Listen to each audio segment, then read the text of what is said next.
Царю небесный, утешителю души истины, и же везде сый, и вся исполняй сокровища благих, и жизнеподателю, приди вселися вны, и очистены от всякие скверны, и спаси блаже души наша. Богородица Дева, радуйся, благодатная Мария, Господь с тобою, благословенна ты в женах, и благословен плод чрева твоего, яко спаса родила еси душ наших. Мусульмане тоже могут по-своему помолиться. Еще 3 минутки. Да?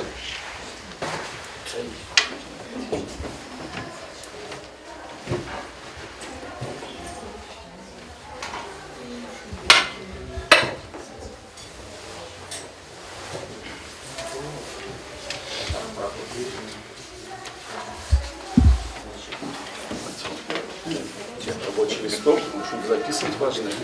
Запомни.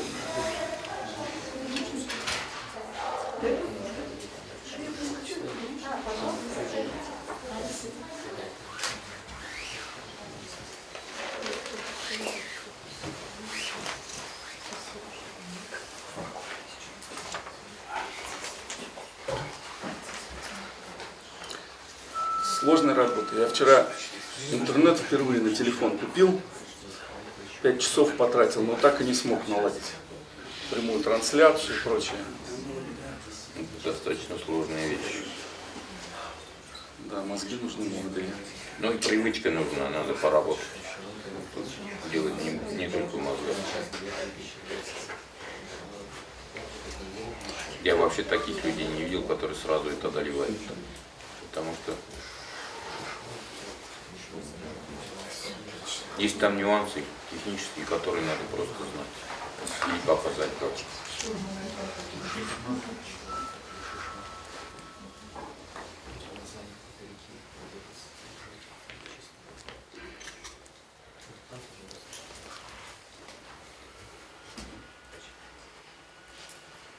Че? Пошло? Ну, вроде. Угу. Все. Спасибо, Катюш. Большое дело. Так, ну мы начинаем наш круглый стол. Все присутствующие знают тему. Она связана с тем процессом, который сейчас идет в языковой сфере в Республике Татарстан. Но я хотел немножко дальше заглянуть, потому что языковая тема, она является одним из основных элементов конструкции Республики Татарстан новейшего времени. Вот. И хотел бы обсудить сегодня вопрос связи этой темы с вопросом государственности Республики Татарстан. Я просил участия лидеров и мыслителей татарских, значит, приглашал Дамира Мавлевича Исхакова, он в отъезде. Приглашал Айрата Шамильевича Физрахманова, он по принципиальным соображениям сказал, что не будет участвовать. Вот. Ну, позвонил другим знакомым и коллегам по общественному движению, татарам, вот, уж кого смогут пригласить. В общем, думаю, что спикер Марат Вазыхович Латфулин достойный, поэтому пригласил его в президиум. Давайте обсудим эту тему, потому что, вот смотрите, какая ситуация. Сейчас мы все свидетели и участники, и сердцем переживаем за то, что будет итогом завершения этнолингвистического конфликта Республики Татарстан, который вот только сейчас вышел на авансцену. Вот, он зрел, был, так сказать, определенными инструментами сконструирован. Вот сейчас он, как сказать, видим в своей завершающей стадии. Не может ли стать итогом завершения потеря государственности Республикой Татарстан и вообще переустройство Российской Федерации территориальное, по территориальному признаку. То есть губернизация Российской Федерации. Я моделирую ситуацию. С одной стороны, есть политики федеральные, которые последовательно выступали за это или в мыслях за эту губернизацию. Есть также у России исторический опыт такого устройства. До революции, гораздо больше, чем 100 лет, формировалось это устройство, было достаточно внятно сформировано и работало в царской России. Ну, и есть такие силы, скажем так, вот, допустим, я приведу один пример. Есть один политик, политтехнолог, там, эксперт, депутат, не буду говорить сознательно фамилию, имени, который, допустим, приезжал сюда некоторое время назад и говорил: о, как хорошо, тут два языка, все учат, русские, татары. Ни русских, ни татар спросил, надо про это вякать или не надо. Потом этот же политик, ему говорят: ну как так в Госдуме люди сидят, спят, а кто-то там вообще порнуху смотрит.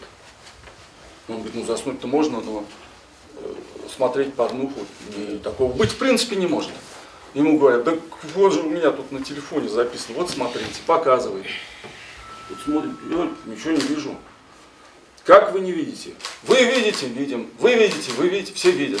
А вы не видите? Он говорит: нет, я не вижу такого ничего. И вот этот политик сейчас, если кто-то проронит идею: давайте сделаем губернизацию, скажет: а что скажут? Давайте губернизацию, я давно за губернизацию. Вот. Не спросит ни русских, ни татар. Ко времени это, не ко времени. У меня тоже есть по поводу территориально-государственного устройства Республики Татарстан и в составе России, и России в целом есть свое мнение. Вот. Но вопрос, когда и по какому поводу, и в связи с чем, и в какой последовательности, если даже это делать, то следует делать. Сейчас ли? Вот. Это серьезный вопрос.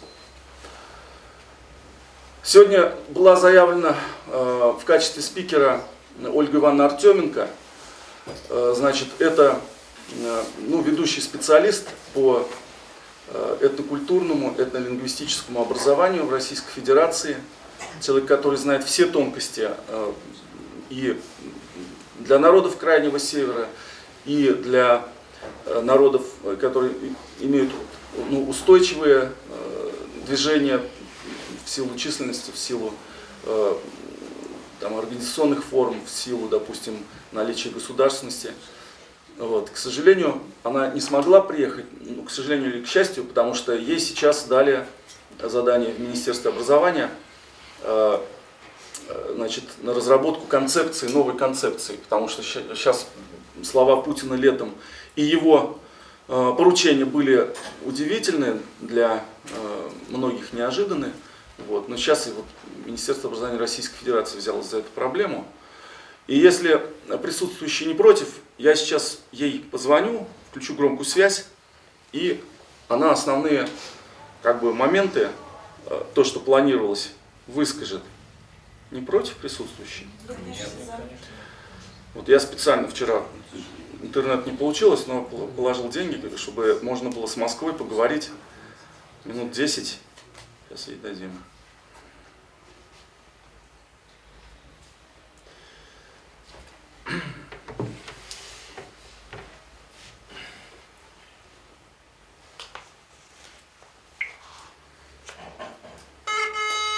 Она ко вторнику должна выдать серьезные документы.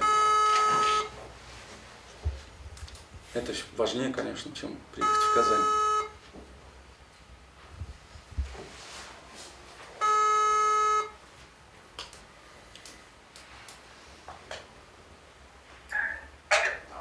Ольга Ивановна, здравствуйте. Ольга Ивановна, у нас круглый стол. Я, как обещал, вам звоню. включил громкую связь. Все вас слышат. Здесь примерно 50 человек. Ведется прямая трансляция в интернет. Вы можете сказать по теме, которую я вам выслал и по которой вы планировали приехать, но по объективным причинам не приехали? Относительно того, может ли ситуация движения к разрешению этнолингвистического конфликта в Республике Татарстан вылиться в губернизацию Российской Федерации? Может ли, это первый вопрос. И второй, насколько это вообще сейчас уместно?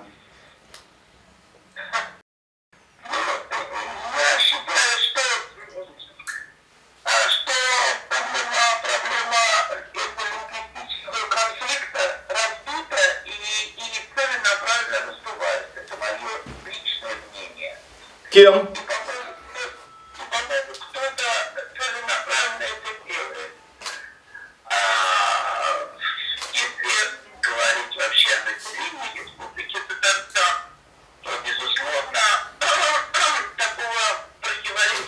Ларингиту нет. Я думаю, что нет. Это первое. Второе, понятно, что законодательство и федеральное, и республиканское нужно приводить в соответствие. То есть делать так, чтобы не возникали аналогичные ситуации, чтобы не находились люди, которые пользуются теми проблемами, которые есть в законодательстве. И я хочу сказать, что вопрос языковая политика, пожалуй, лучшей моделью реализации языковой образовательной политики, чем она была в России, в целом в России, начиная, извините, с 1870 года, в мире нет. Поэтому нужно хорошо очень изучить историю этого вопроса, задуматься над тем, чтобы не возникали ситуации, не было тех людей, которые целенаправленно раздувают такую ситуацию. И, соответственно, это самое, вести мирный образ жизни. Я бы сказала так. Понятно. А относительно государственно-территориального переустройства? По-моему, я четко сказал свою позицию. Что этот вопрос вообще не должен выходить в данный контекст. Просто не должен выходить в данный контекст. Понятно. Ольга Ивановна, вы позволите, если желающие из присутствующих Конечно. зададут вам вопросы? Кто-нибудь, может, хочет задать вопрос? Подойдите поближе и задайте вопрос. Марат Вазыхович, может, захочет? Нет, у меня вопросов к ней нет. Ольга Ивановна, у Марата Вазыховича Латфуллина к вам вопросов нет. Да, это очень хорошо. Вопрос есть. Давайте, подойдите сюда. Что? Ольга Ивановна, подойдите сюда. Сюда подойдите. Сюда, пожалуйста. Так, вот представьтесь и задайте вопрос свой.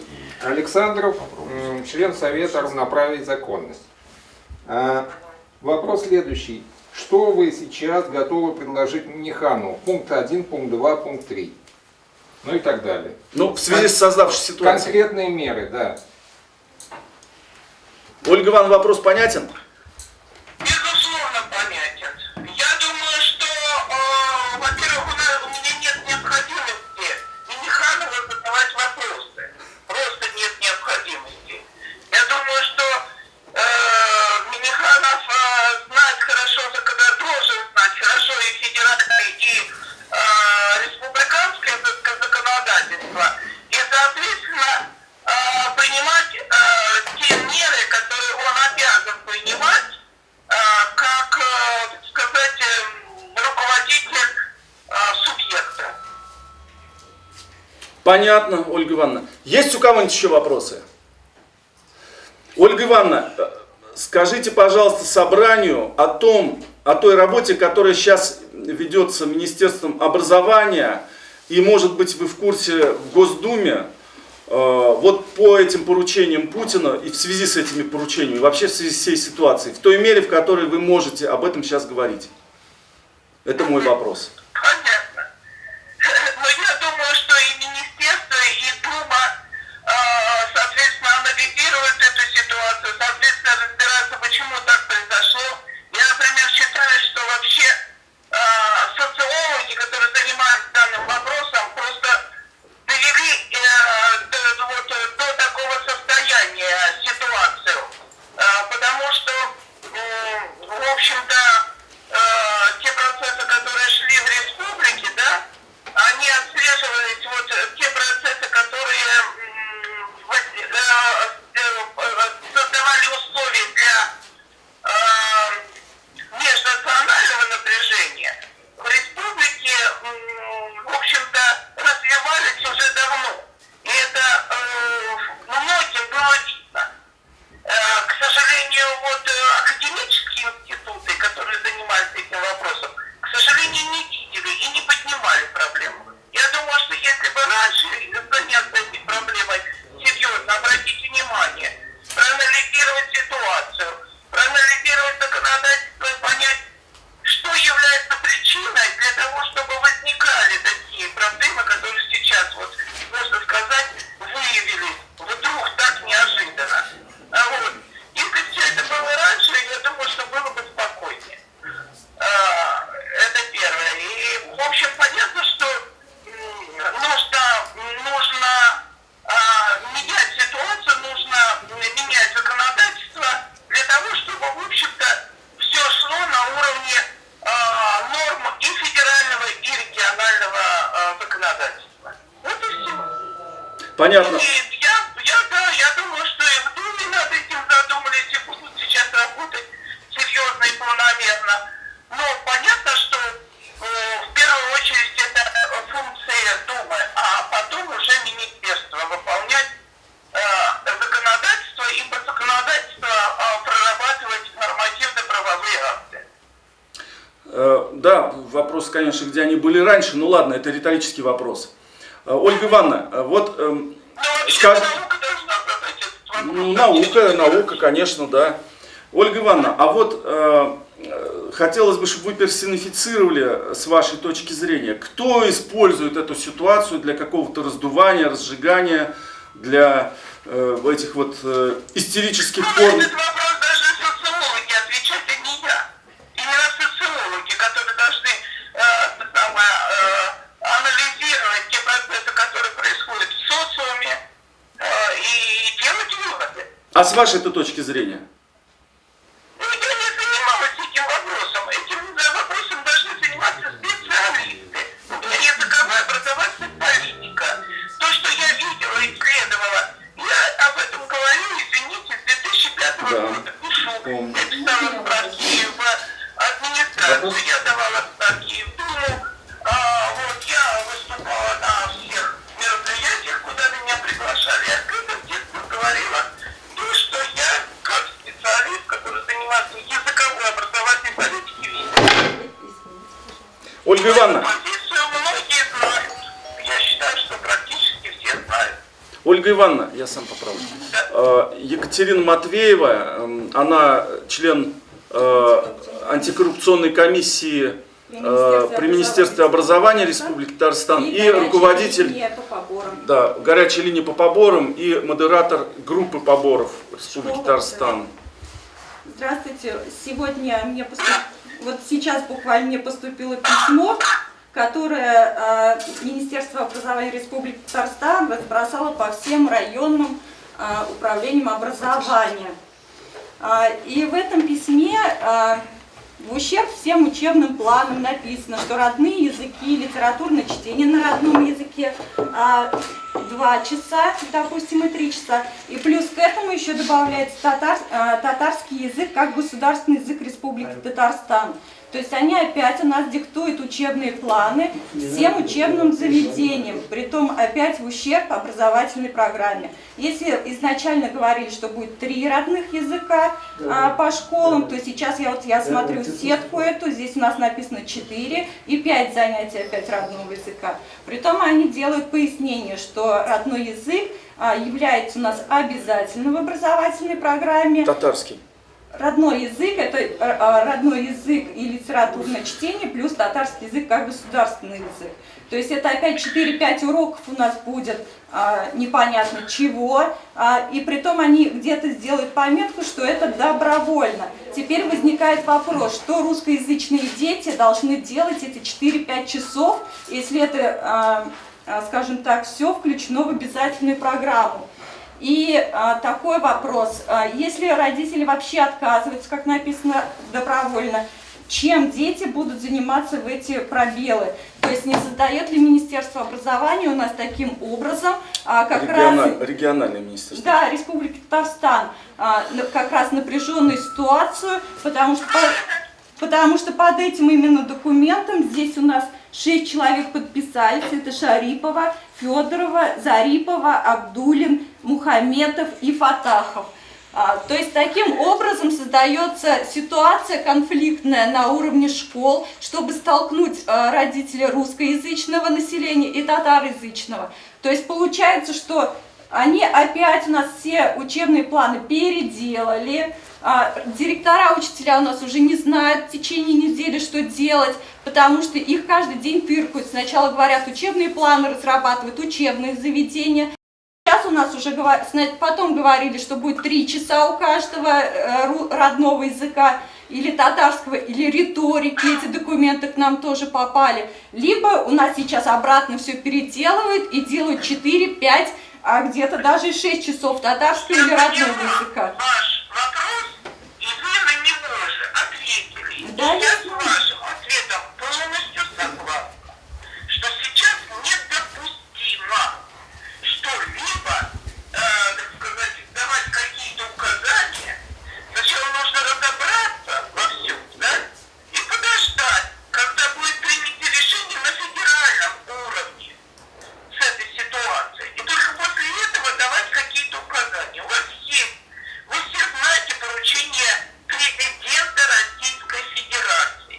И если вас что-то не устраивает, вот такие вот принимаемые меры на уровне субъекта, тем более, насколько я себе представляю, по-моему, у вас еще работает, как пишите, сразу же пишите чайки и пишите Путину, потому что у Путина создана структура, которая отслеживает выполнение поручений Путина. Понятно. Нельзя сейчас вообще, нельзя сейчас этот вопрос трогать. Понятно. Я не понимаю, как можно какие-то устраивать какую-то самодеятельность, когда не принято еще решение по выполнению поручений Путина. Документ от 3 ноября. Если кто-то хочет действительно раскачивать ситуацию и создавать напряжение в социуме, то, пожалуйста, только за это нужно будет моя субъективная позиция. Я считаю, что нужно просто будет отвечать. И я надеюсь, что Путин, ведя очень правильную внешнюю политику и внутреннюю политику, будет так же вести, как внешнюю политику.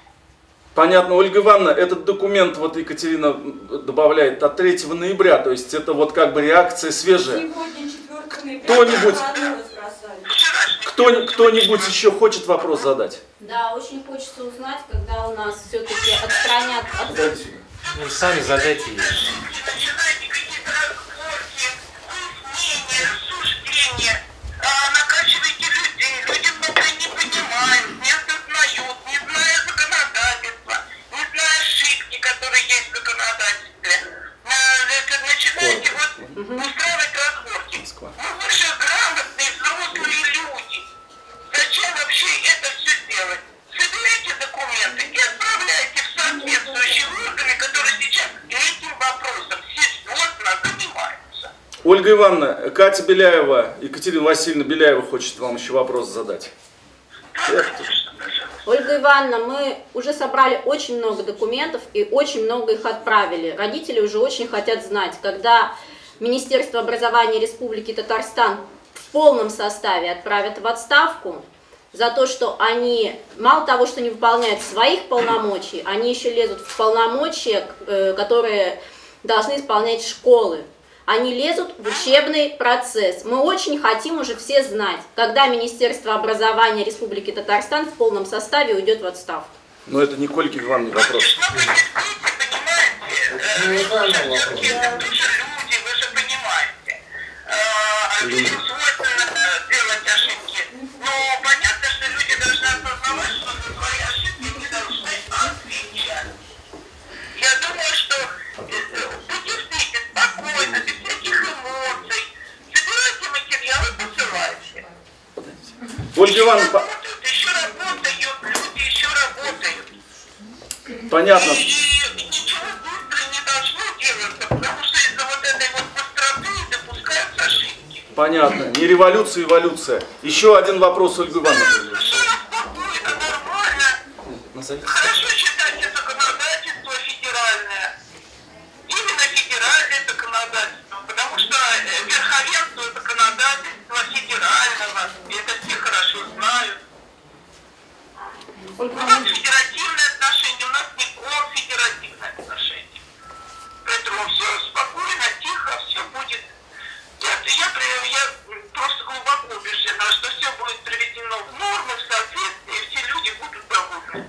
Еще вопрос, Ольга Ивановна. Ольга Ивановна, здравствуйте. Это газета «Аргументы и факты» в Казани. Меня зовут Ольга Любимова. А вот вы сказали об необходимости менять законодательство, я так понимаю, и федеральное, и республиканское. Вы Не можете... менять, а вносить изменения. Вот, а можете это разные вещи. об этом Поправки, изменения. можете об этом рассказать? Какие именно поправки, на ваш взгляд, Нет, не необходимы? могу я этого рассказать, потому что работают специалисты, а не любители. А когда это Я будет... не законодательный орган. А по вашим данным, когда будут они готовы, вот эти вот, может быть, А проекты по их изменению? нет. Есть специалисты, у специалистов есть данные. Вы же должны быть профессиональным тем самым Ну вот поэтому спрашиваем. специалистом, да? И нужно профессиональные вопросы задавать. Ну, на ваш взгляд, какие изменения нужны? Я руководитель Центра этнокультурной стратегии образования, Федерального института развития образования.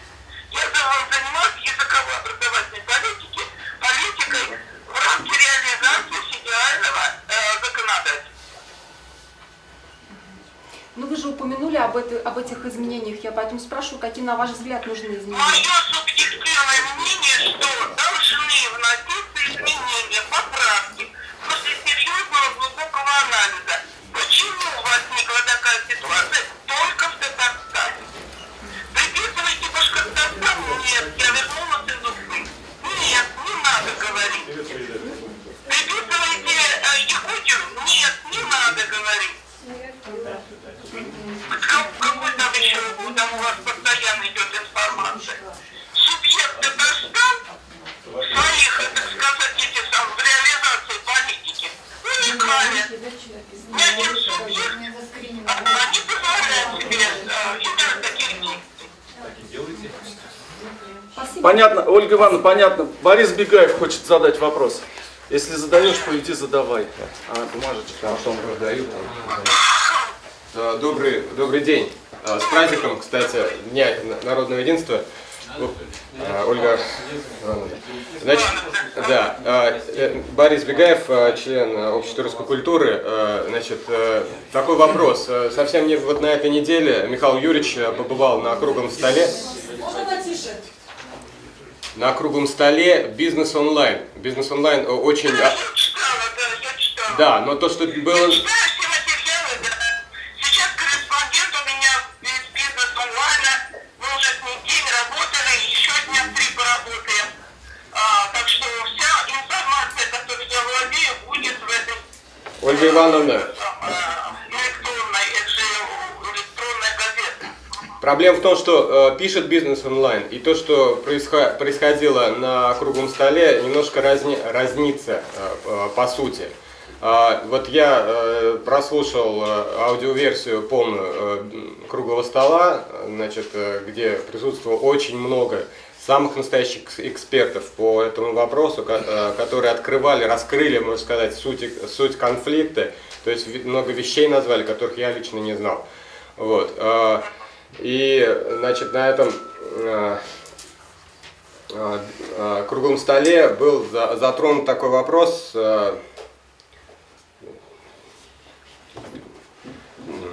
Собственно говоря, переволновался, да.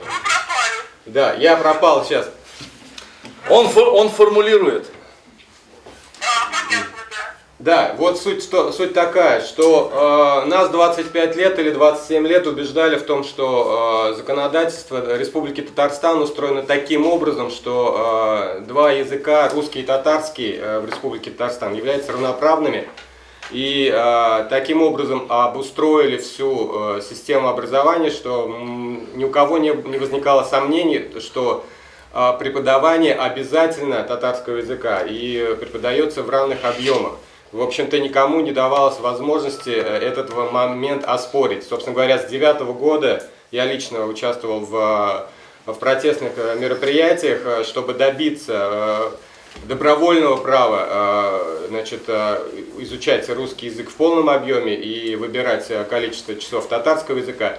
Вот. Но, как выяснилось, вот, в частности, на круглом столе очень много участников об этом говорили. И значит, самых высших кабинетов нашей республики Миниханов задался вопросом, а почему нет ни в одном законе Республики Татарстан и Российской Федерации пункта об обязательности изучения татарского языка?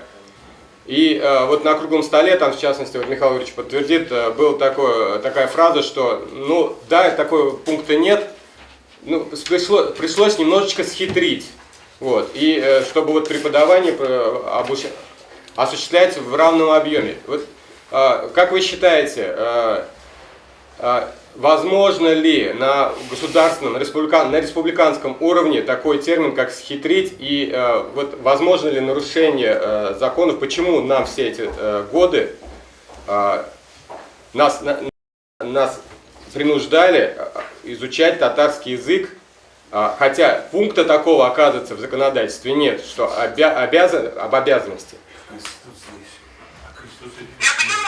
Дайте, пожалуйста, вашу реакцию.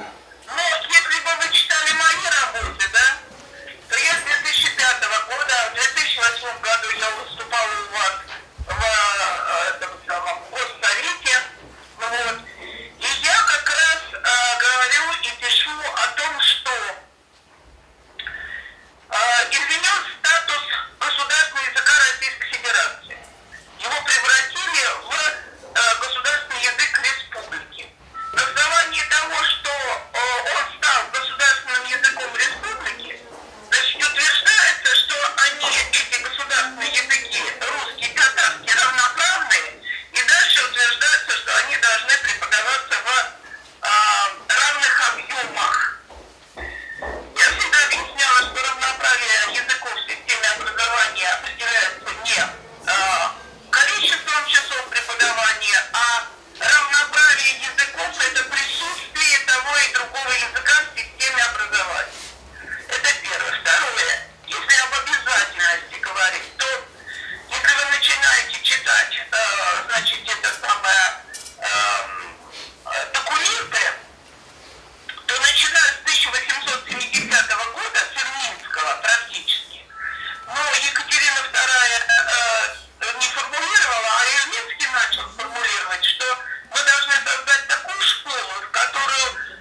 получить аттестат.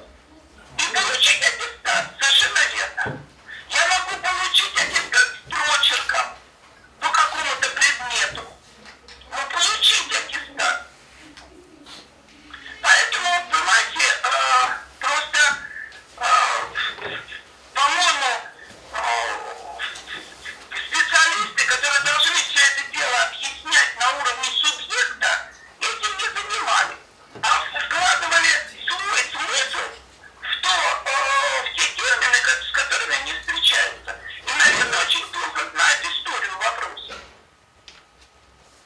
И ту идеологию, которая закладывается вообще в системе образования.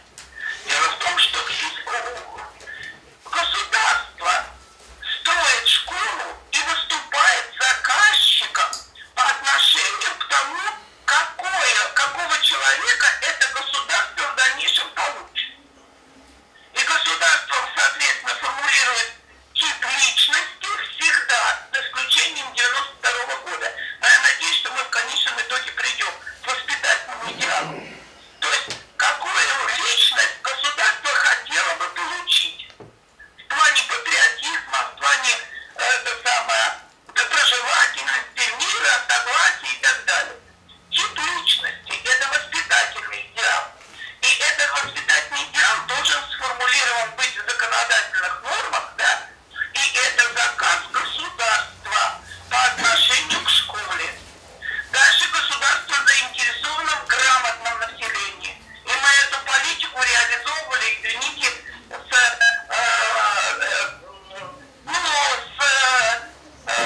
я думаю, с 1920 года и в 1934 году мы уже вышли на обязательное получение начального общего образования всем населением Советского Союза.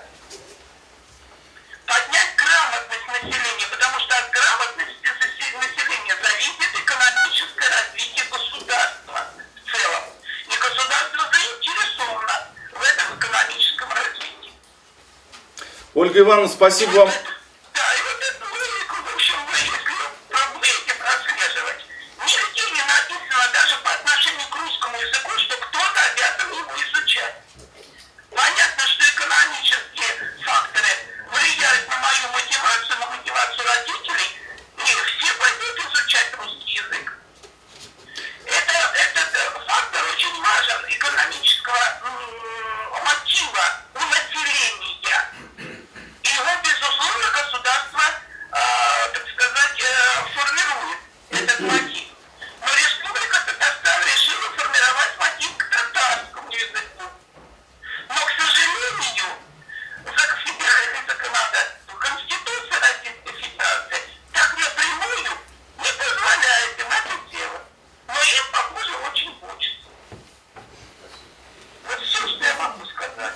Понятно. Ольга Ивановна, спасибо большое. Про прочерк в аттестате ваш намек, я думаю, родители поймут правильно. Спасибо, Ольга Ивановна. Спасибо. Всего доброго.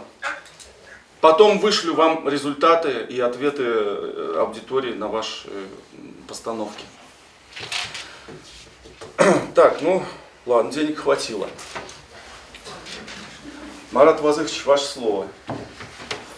В общем, во-первых, по опыту предыдущих наших встреч я хочу сказать, что я никакую общественную организацию не представляю. Да, вас в ТОЦ записали. Да, точно так же, как Ольга Ивановна, я являюсь специалистом национального образования. Я встречаюсь со всеми Татарского национально-культурного, нет, не татарского, а национального образования. Представьтесь, пожалуйста, точную должность назовите. Чтобы... Старший научный сотрудник Института истории Академии наук Республики Татарстан. Есть там Центр теории истории национального образования. Я там работаю, но в этой отрасли я достаточно долго работаю. Я работал и в административных должностях. Ольгу Ивановну тоже давно знаю. С системой ее взглядов я знаком, но, к сожалению, система ее взглядов не совпадает с законодательством Российской Федерации. Она сама об этом говорила, что необходимо внести изменения законодательства. Вы тоже Российской говорили, что Федерации, хитрить. да. Но национально, естественно, я согласен, пусть она старается внести изменения в системе своих взглядов. Но только потом уже эти системы взглядов внедрять в систему образования на основе законов. Пока законодательство Российской Федерации ее взглядам не соответствует на систему образования. Она тут ссылалась на программу обрусения инородцев, которое было принято в 1870 году, но эта программа была принята министром просвещения Толстым, то есть оно, конечно, принято было Сенатом, но Толстой его разработал. Вы тоже можете ознакомиться с этой программой, в интернете оно есть, она довольно небольшая, там есть специальный раздел «Обручение татар Магометан», оно начинается такими словами. Татары, зомбируемые своими муллами, являются наиболее трудной для обрусения населения. Специальная программа. Но эта программа официально была прекращена выполнять в 1917 году в связи с революцией. И в связи с этой революцией в России первый раз было введено обязательное начальное образование, о котором говорила Ольга Ивановна. Но она не говорит только конец этого, оно было обязательное образование на родном языке. Оно продолжалось до 1934 года. В 1934 году ввели свободу выбора языка обучения, а в 1937 году где-то в этих краях уже было введено и свобода выбора изучения родного языка. Ну вот мы в такой системе координат существовали достаточно долго. В результате у нас в 90-х годах СССР развалился. После этого в России начался новый этап развития. Оно стало федеративным государством. И, естественно, в этом государстве существуют республики, а не государства со своими государственными языками. Это прописано в Конституции. И о категорийности языков, о котором говорил Гурбан, пока в Конституции нашей страны нет, и в законе о языках такого нет. Соответственно, законам Российской Федерации все языки равны. И верховенство федеративных законов тоже не прописано. Все законодательства Российской Федерации состоят из законов Российской Федерации и законов республик. Туда входят и указы президента, и постановления правительства. Но законы республик в составе Российской Федерации должны соответствовать законам Российской Федерации. И, уверяю вас, все эти законы проходят соответствующие экспертизы и в прокуратуре, и в Минюсте, они не могут не соответствовать. Без этого их просто не примут. А что касается уже преподавания татарского и русского языков в равных объемах, то это было компромиссное решение. Оно было решение принято в Госсовете депутатами. И просто хочу сказать, вот мы здесь сидим, рассуждаем, могут быть люди и крайних взглядов, разных взглядов, но мы никого тут не представляем. Это клуб по интересам. И у нас никаких нет полномочий для этого. Этими полномочиями обладают депутаты, избранные всем народом. Вот они и принимают законы. Законы они все результат компромисса. А наша обязанность исполнять эти законы. Ольга Ивановна говорит, что будут внесены изменения в законы. Да, может быть, будут внесены. Тогда они будут исполняться. А пока вот эти предписания прокуратуры, они, естественно, вызывают возмущение у населения. Оно вызывает возмущение, потому что во многих частях они не соответствуют действующему законодательству. Они, по моему мнению, должны быть подтверждены еще судом. По крайней мере, по этому поводу еще никто не судился. Может быть, и судиться не будут, я не могу сказать. Может, на уровне возмущения это и останется, но... Не, судится. 3 миллиона иск. Отозвали иск. С моей точки зрения, там имеются правовые коллизии. Наличие правовых коллизий Ульян тоже не отрицает. Есть они, эти правовые коллизии. Я просто хочу сказать, вот войти в школы в течение учебного года надо было после устранения этих правовых коллизий.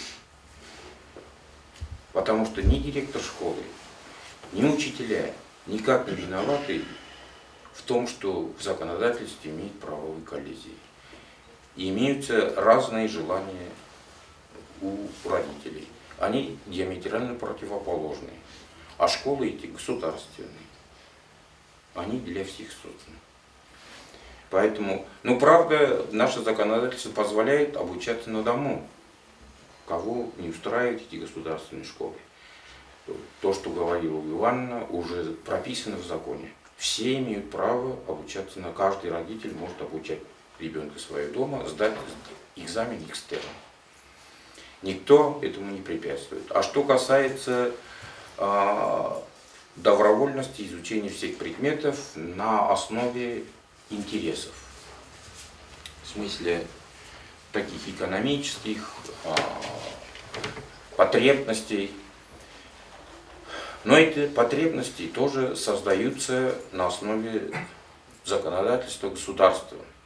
Например, если взять по русскому языку, эти потребности созданы тоже тем, что они включены в образовательные компетенции. Если вы по русскому языку не сдадите экзамен в 9 классе, вы 10 не перейдете.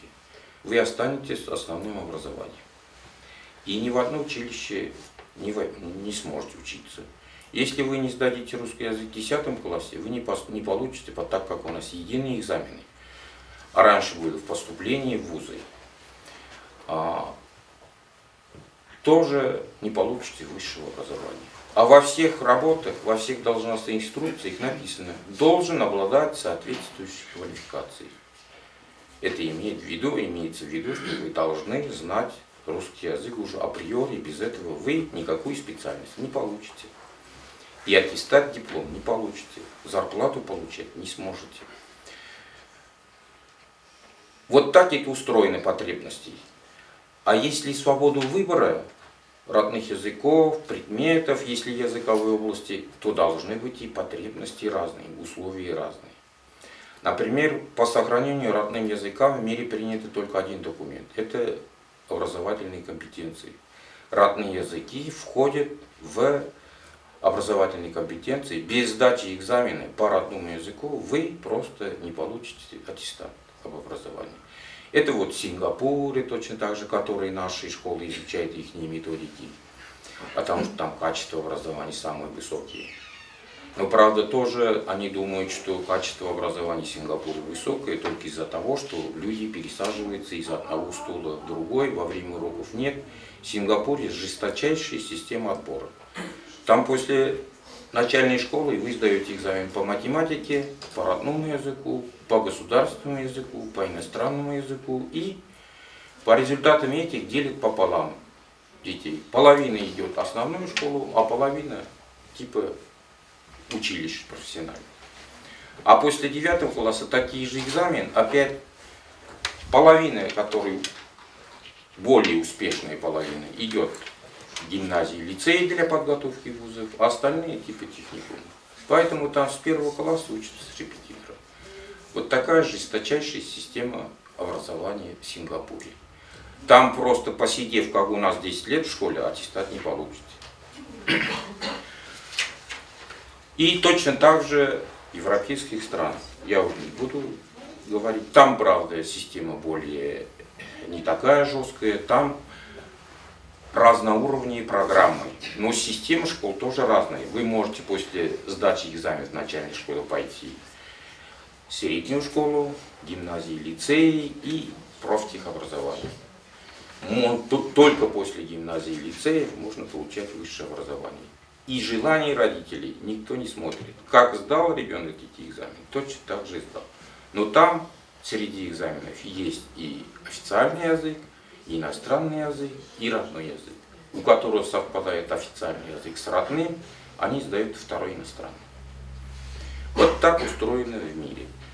Поэтому кричать о свободе выбора без создания равных условий, это, в общем-то, не очень хорошо и не очень прилично. Условия должны быть всех одинаковых. Вот если вы предложите кому-то высохшую корку, а кому-то пирожок и говорите, выбирайте, у нас свобода выбора, это неправильно. Но, естественно, у нас таких условий нет, и наша страна, она так устроена. У нас обязательное образование, ну, в общем-то, образование во всем мире, оно обязательное. Но просто там есть разные программы обучения по способностям учащихся. Насчет выбора родного языка. Это тоже достаточно непростая проблема, потому что понятие родной язык, оно относится к народу, а не к личности. Личность может выбирать свою национальность, но родной язык, понятие относится... И наша Конституция точно так же написано. Понятие родной язык, там есть в 68 статье только. Там написано, каждый народ имеет право сохранять и развивать свой родной язык. И во всем мире точно так же принято. Родной язык, это относится к народу. По числу тех, кто не родным языком, судят об ассимиляции. К чему я хочу вас призвать? Да, действительно, к итогу. Да, к итогу, да. Я хочу вас призвать все-таки, я думаю, надо обратиться к нашим депутатам.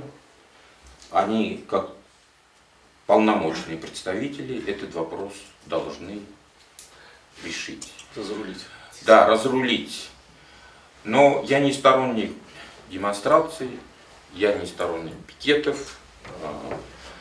Но теоретические вещи в этом отношении имеются и во всем мире, и у нас. Но ученые, как вы знаете, они всегда разных точек зрения придерживаются, и даже в математике. Я уже не говорю об общественных предметах. Спасибо, Марат Вазыхович. Еще дадим вам слово. Друзья, я хотел бы, чтобы у нас сегодня обязательно акцентированно прозвучали голоса конкретных реальных родителей. Вот я вижу в зале Ольгу Гавриленко. Не вопрос, Я не Гавриленко, я Зиединова. Вопрос но можно не задать, вопрос. Марат Вазыхович попозже зададим. Вот сейчас давайте сформируем как бы облако. Вот вы мать реальная. Вот Ольга Я не только мать реальная, я общественный деятель Татарстана, член рабочей группы бывшей общественной палаты, из которой меня исключили сейчас за то, что я выходите сюда. Вот давайте. воюю с Вот, языками. этот человек подал иск за ущерб по изучению языков ее детьми. Несколько миллионов. Мне хотелось бы, во-первых, вот вопрос задать Марату Вазыховичу, да. Вы в своем выступлении, вот у меня специальный диктофон записан, что вы сказали, что суверенные республики – это государство. Суверенные республики – это не государство, это во-первых. Это государство. Конституция написана. Это вы в учебниках также написали. Это нарушение целостности Российской Федерации. Давайте не полемизировать. Да, вот вам это сейчас просто... дается 7 минут на выступление. Выступайте. Вот статья 5. Выступайте. Вот, поэтому полемизировать не надо. Конституция ваша не соответствует. Это российская Конституция. Нет, ну, во-первых, можно? Чего лукавить? Есть решение Конституционного суда, там сказано... Обязанностей нету изучения. Там разъяснено вот, положение этой Конституции.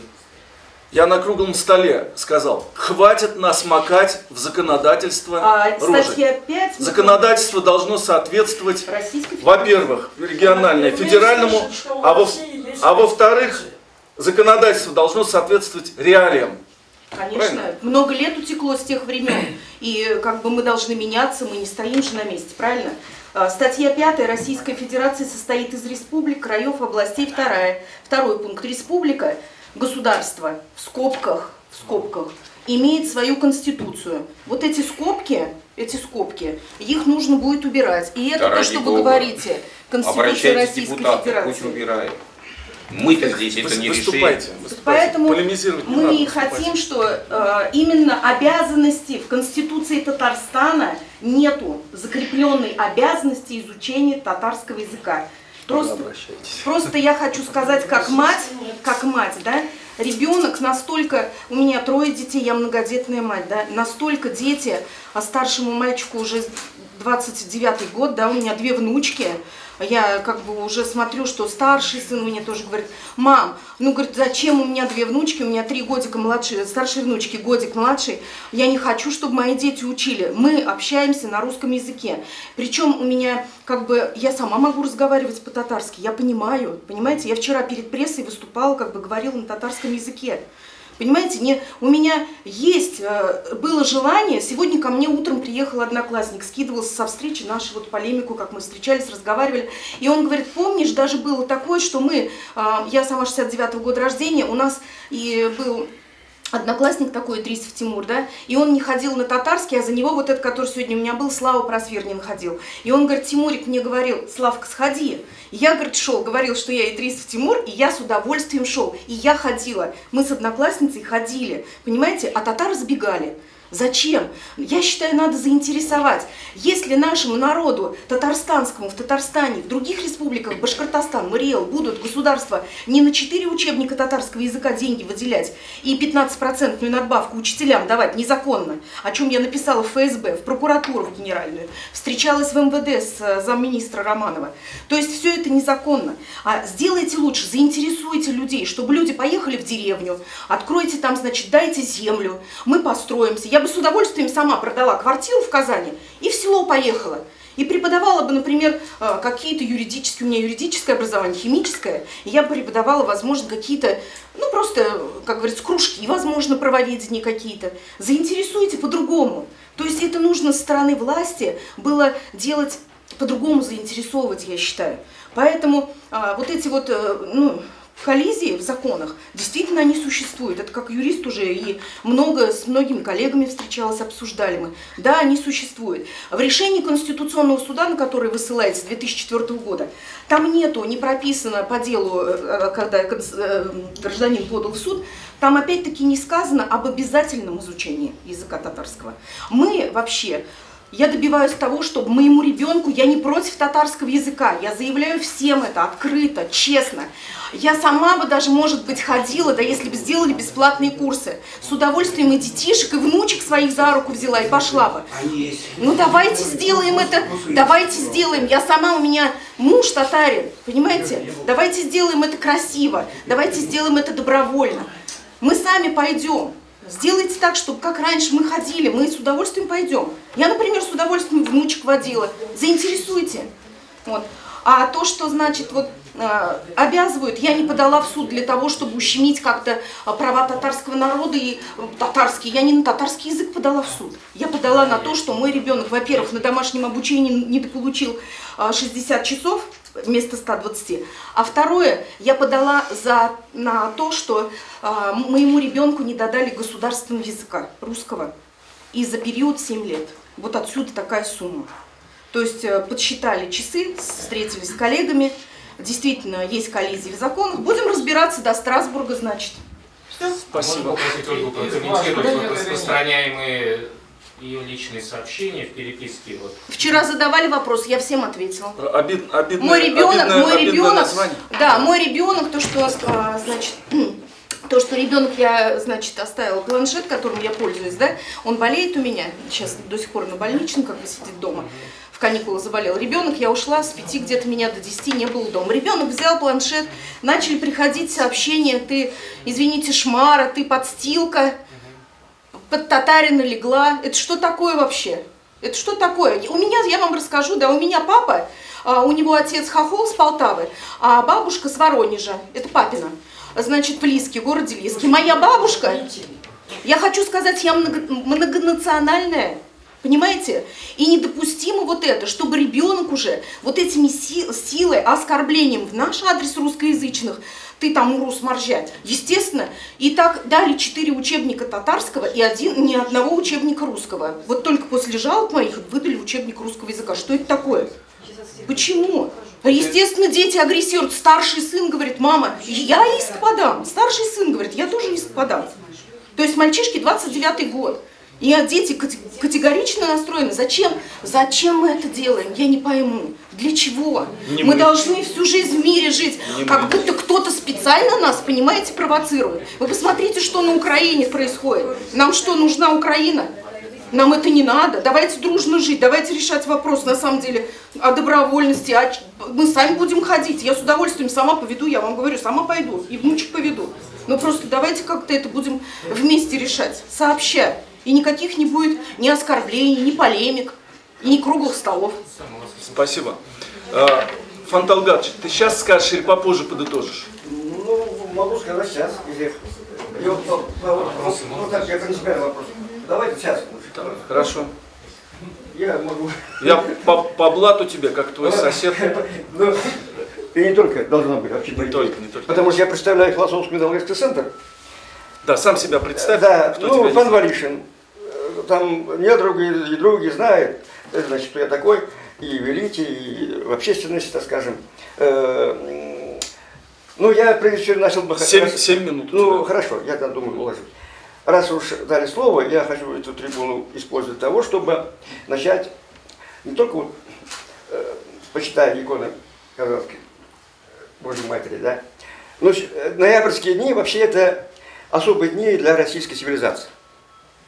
Она связана с преодолением смутного состояния в разных периодах российской истории. Первая смута, это был преодолен благодаря Минину Пожарскому, как знаете, да? Минин татарин, между прочим. Второй смута был преодолен благодаря Ленину. И вот это, когда такой вместе 7 ноября 4 сделал, это было вообще-то говоря преступлением. Потому что 7 ноября она обещала за преодоление смутного состояния тогда и сейчас. Ну, второе смутное состояние, первое смутное состояние в один день, 7 ноября. И сейчас, вот столетие Великого Октября, никакого празднования со стороны официоза нет. Это тоже преступление. Мы плюем на свою историю. И какой мы даем пример подрастающему поколению как минимум, да? Так вот, я хотел начать непосредственно к проблематике, если подойти уже к кругу стола, опять с Ленина, значит, вспомнить его сказание о том, что кто берется за частные вопросы, предварительно решив общее, будет каждый раз натыкаться на эти общие и обрекает свою политику на жалкие шатания и беспринципность. Так вот, во всех сферах сейчас Российской Федерации, вот шатание и беспринципность. Куда-нибудь к ней. Особенно система образования. Вот эта суета, которую каждый видит, и она и в школах, и в вузах. Это везде КГБшники вот, значит, пытаются совать и контролировать своими бумагами, чтобы заставить зависимость, чтобы от них было чувствовали. Зависимость. То есть у нас система торгаш перетворилась в самом таком уродливом виде в Российской Федерации. Торгаш как? Торгаш перетворца. Торгаш перетворца. Да. Она везде, всюду, и везде, во всех точках сидят КГБшники и садистское удовольствие получают от этого. Так вот, значит, по отношению к образованию. Дело не в языке. По отношению к языку сама проблема образования является исходной. У нас нет, собственно, российского образования. Как у советской было образование, потому что была советская цивилизация. Теперь Россия потеряла свое цивилизационное лицо. Мы находимся в таком состоянии, если бы немцы победили, тогда поставили Власова. Вот я об этом писал в статьях, вот, если прочитали. В Поволжье я постоянно об этом. Значит, Поэтому, значит, нужно говорить, чтобы правильно. Вот динамизм, который я разработал стратегию, она как раз позволяет подойти правильно к проблеме образования. Потому что нигде еще в мире образование не поставлено согласно своей онтологической нагрузке. Понимаете, его нет. Советское образование было более как сказать, приближено к этому. И с разрушением Советского Союза обрушился, у нас сейчас чужеродное образование, чужеродная система образования, так называемая Болонская система, причем самый уродливый из них даже в таком уродливом виде, не самая западная система, это которой самые не пользуются, для дураков. Понимаете, мы оставляем саму систему образования, мы говорим о языках. Это же просто демагогия. Понимаете?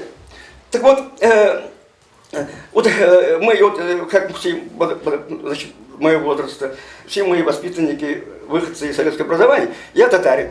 Я получил, значит, и вот говорил Марат Борисович, значит, по поводу, значит, этапа советского образования, вот, значит, у нас было национальное образование, нормальное, и можно было тогда, конечно, тут свои плюсы и минусы, но вот и даже математику, физику преподавали на татарском, да. Ну, я перешел с 6 класса, потому что нужно было физику, математику, вообще говоря, чтобы дальше пойти на русском и преподавать физику, математику на татарском, это неправильно. Вот советская система образования, тем не менее, потребности татар, вот, в смысле гуманитарном, они были, кто хотел, мог получить татарское образование. Сейчас все нарушено. И то, что татары пытаются заставлять русских вот, учить татарский, это вся от комплекса неполноценности и наличия татарской нации. Татары не знают свою задачу. Зачем они появились на свет? Не для того же, чтобы заставить русских на татарском, значит, изучать, татарский изучать. Не для этого. Так вот, динамизм, стратегия динамизма, который я разработал, впервые, значит, дает понимание, что такое российская цивилизация, что такое российская традиция. Вот я вам говорю, мы находимся в Казани, Казань является самым святым, священным местом в России, потому что именно в Казани появилась российская цивилизация. Сейчас и возраст всего 465 лет. В октябре. Еще минута. Да. И татары, русские, значит, составляют основание российской цивилизации. И конкретно надо учиться прийти ко мне в школе динамизма. Все, кончил. Спасибо. Пожалуйста. Спасибо. Пожалуйста. Так, Можно вопросы? кто Екатерина? Фанталгадович вопрос? Не, тут хотелось бы вот Латфулину вопрос задать. А давайте вопросы потом накопим. Все-таки выступление, чтобы насытить. Я хотела бы прочитать одно сообщение, которое к нам пришло на горячую линию. То есть у нас есть чаты в группах, да, классных. И вот как родители объясняют, почему, допустим, именно русскоязычные должны изучать татарский язык.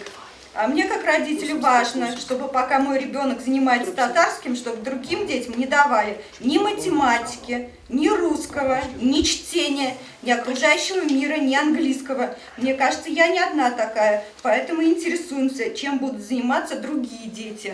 То есть, соответственно, получается напитание обстановки уже изначально. Или это действительно, как вот сказал предыдущий оратор, это какой-то комплекс, да, уже, что...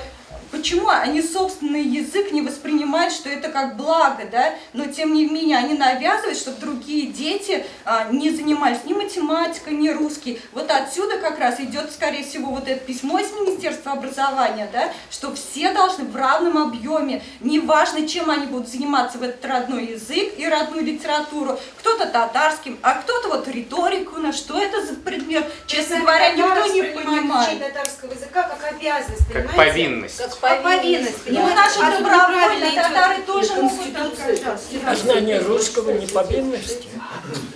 Она же тут не возмущается, что русские дети в это время будут что-то полезное изучать.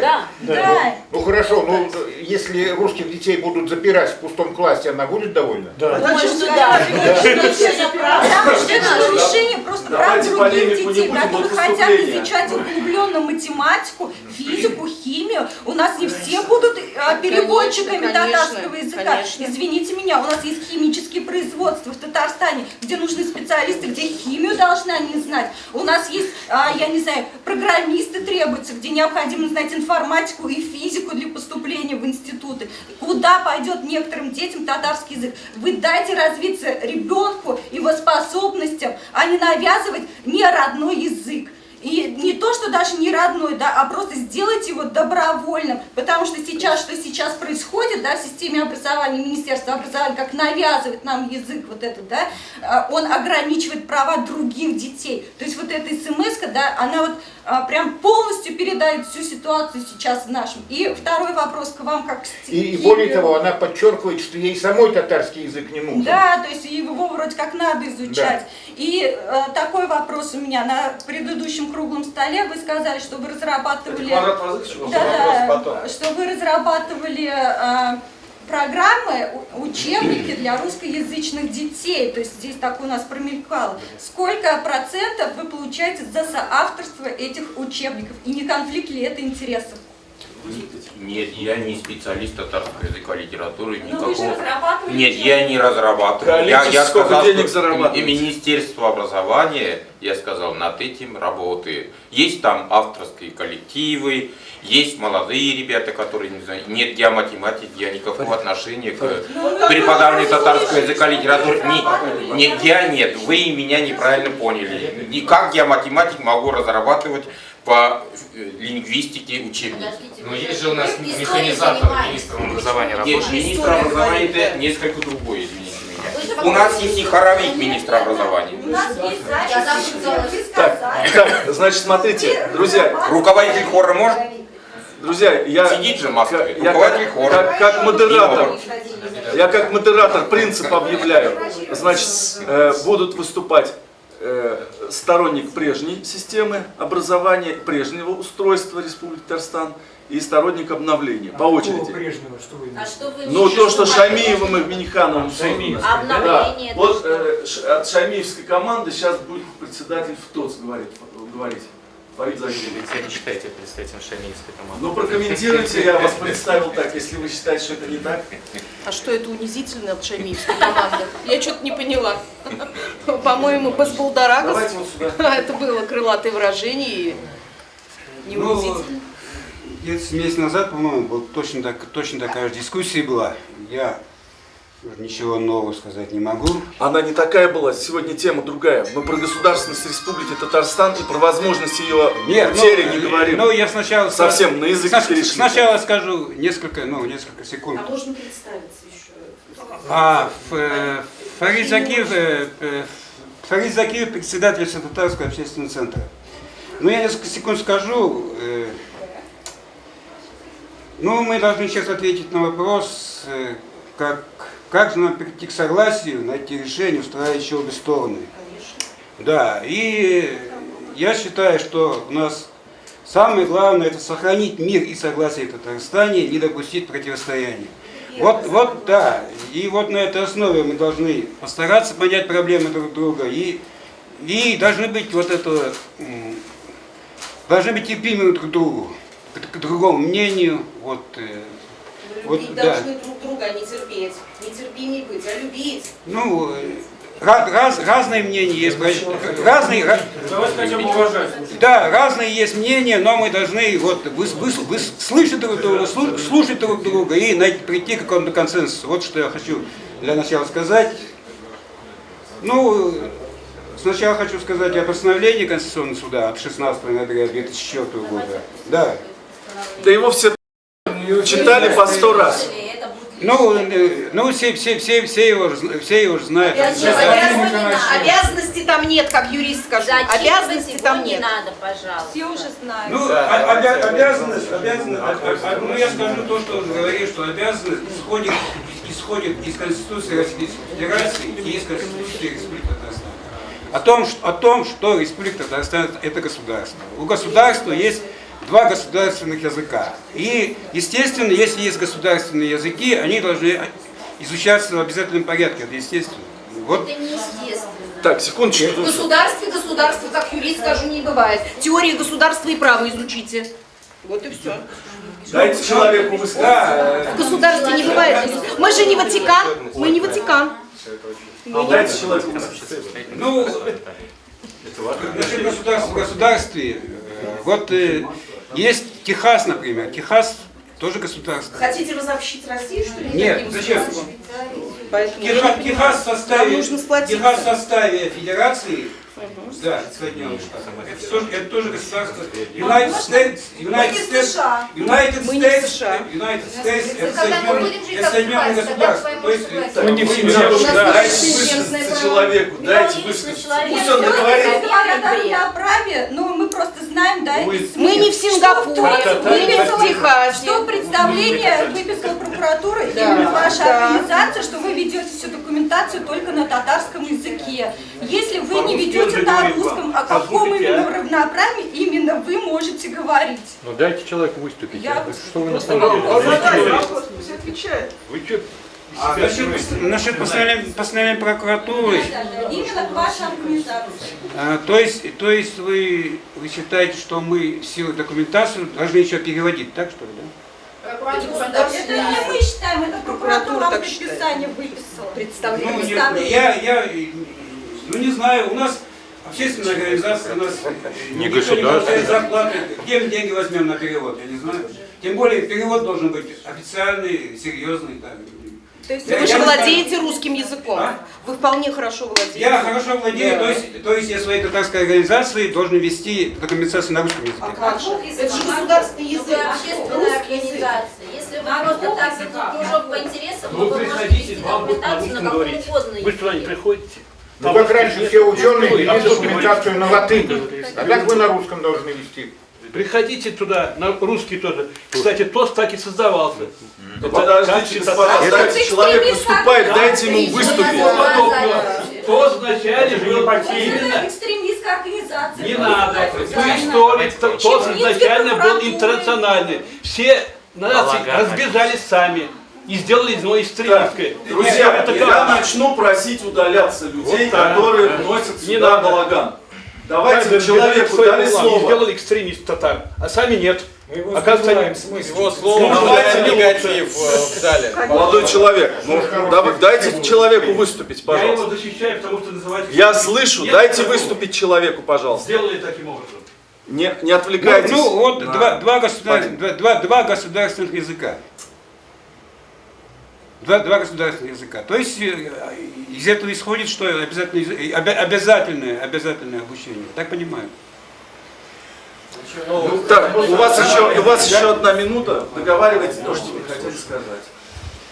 Я, в общем-то, по этому поводу хочу сказать следующее. Давайте, ребята, не жить по понятиям.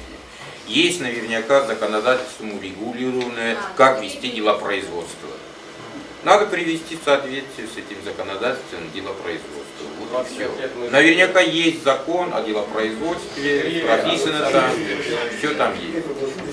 Так, закругляйтесь. Ну я уже говорил. Не здесь этот вопрос решает. Да, я уже говорил о том, что мы должны стараться понять друг друга и должны вот тоже как-то войти в проблемы друг друга. Да. А вот наша проблема-то гораздо серьезнее татарского языка. Наша проблема состоит в том, что татарский язык. Да, ну друзья, дайте, имейте уважение. Наша проблема в том, что татарский язык умирает, татарская нация умирает. Причем буквально. То есть с 2002 по... Все уже вымерли, получается. Если Республика Татарстан таким с флагом первый идет в параде суверенитетов, получается, в России уже все давно вымерли. Последние мы Так оно и есть. Вот как... Вы дослушайте мои мысли. Да, дослушайте, пожалуйста. Да, с 2002 по 2010 год число татар, владеющих татарским языком, уменьшилось на 1 миллион 70 тысяч человек.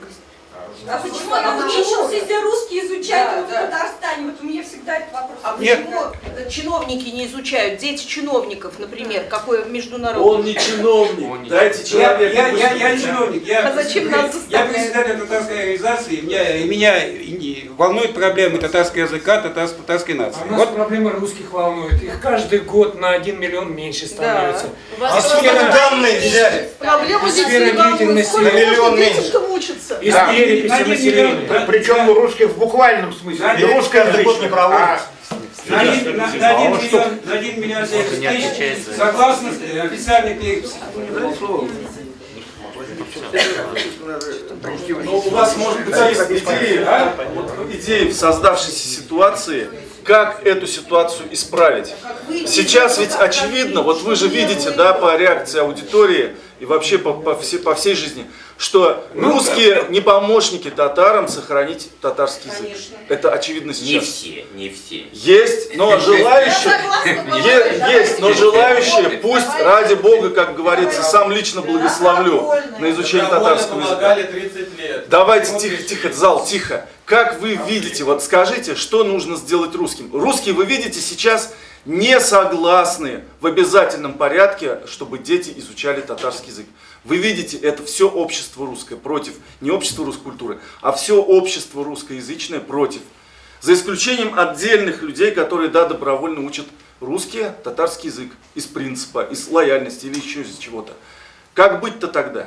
Ну, обучение татарскому языку как государственному, естественно, надо сохранить. Потому что... Но вы понимаете, что это все растворится, уйдет. Нет, это невозможно.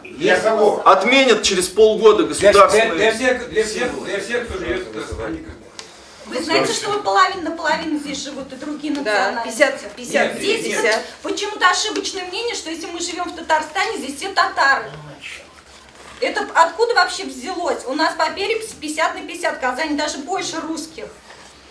А мы еще не говорим о армянах. Да, ты здесь правильно. Нет, ну вот в других странах, в Америке, например, там, например, китайская община. Они там живут уже 150 лет, и они говорят по-китайски, никакой у них там республики нет, но они процветают и ничуть не плачут от того, что у них нет государственного китайского языка в Штатах. Тоже украинцы в Канаде. Они уже давно там живут, ну, мы им не особо сочувствуем, так сказать, но тем не менее они не растекаются и не рассасываются от того, что у них нет в Канаде своей республики. Почему здесь мы не могут татары также вот жить и хранить свой татарский без того, чтобы это чистоколом? Со стороны государства, во-первых, я считаю, должна быть пропаганда татарского языка. Хотя бы не все же знают, что татарский язык он универсальный. То есть, изучая татарский язык, то есть, по-вашему, сейчас ее недостаточно? Нет, зачем? То есть, изучая татарский язык, вы изучаете узбекский, казахский, каркалпакский, киргизский, азербайджанский. Языковым группам, и это то же самое, что сказать, что русский с поляком всегда договорятся. Вот русский поймет поляка ровно настолько же, насколько татарин поймет узбека. Поверьте мне, это разные группы одного языка. Я с узбеками общаюсь нормально. То есть это... Нормально, друзья, да вы что накинулись-то на человека? Да, и... Нет, государственный язык – это обязательно его изучение. Государственный язык – это язык, на котором с вами общается государство. А вообще по Конвенции защиты прав человека, по Конституции, на каком языке вы обратитесь к государству, на том языке государство вам ответит. Поэтому это ошибочное мнение считать, что государственный язык автоматом получает статусность, потребность изучения самого себя всеми. Язык вообще в принципе не субъект права. Язык – это инструмент коммуникации. Отлично. Вот так скажите в Москве. Я татарский напишу, пусть мне татарский ответит. Ну давайте... Он вам обязан перевести. Екатерина Васильевна. И вам обязан перевести. Вот есть случай, я вам дам тоже слово. Ну давай, Фарид Абы, давай завершающую какую-то мысль выскажи. Ну, завершающая мысль такая. Идея.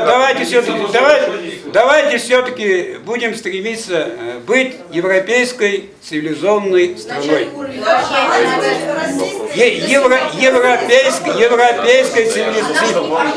Европейской цивилизованной страной. Да. Понятно, спасибо. Да. Спасибо. Так, вот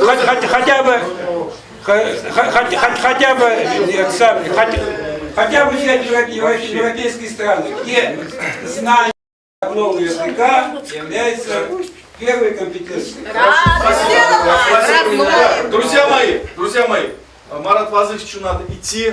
Если есть к нему вопросы, задайте вопросы, и мы его отпустим. Можно один вопрос? Да. Марат Вазыхович, прокомментируйте вот этот факт, что в международной школе Казани, где учатся дети элиты Татарстана, татарский язык изучается не в равном объеме с русским, а 1 час в неделю с 1 по 5 класс, а с 5 класса вообще не изучается. Вот просто ваше мнение по этому поводу. Нормально это или вы возмущены, вас это задело? В общем-то, я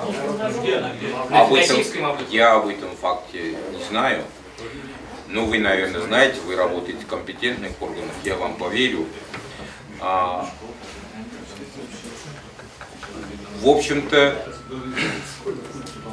эта школа частная. Насколько частная школа... частные школы должны быть... Она статус государственности тоже имеет государственную аккредитацию.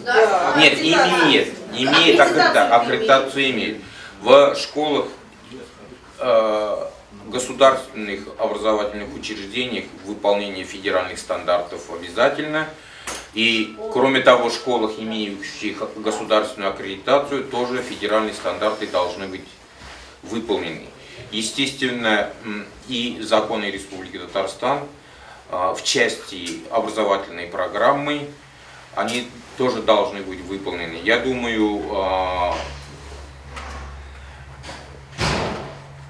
я считаю, что, в общем-то, Министерство образования должно разобраться с этим вопросом. Сейчас, одну секундочку. Марат Вазыхович, хотелось бы, чтобы вы еще в заключении сказали относительно... Нет, вопрос там есть. Относительно, я вопрос вам задаю. Вы задаете. А потом вы зададите. Хорошо. Вот. Относительно все-таки темы сегодняшней дискуссии, вот, про государственность. Вот смотрите, у татарского народа есть хорошая организация, Всемирный конгресс татар. Нужная организация, потому что очень много татар живут за рубежом.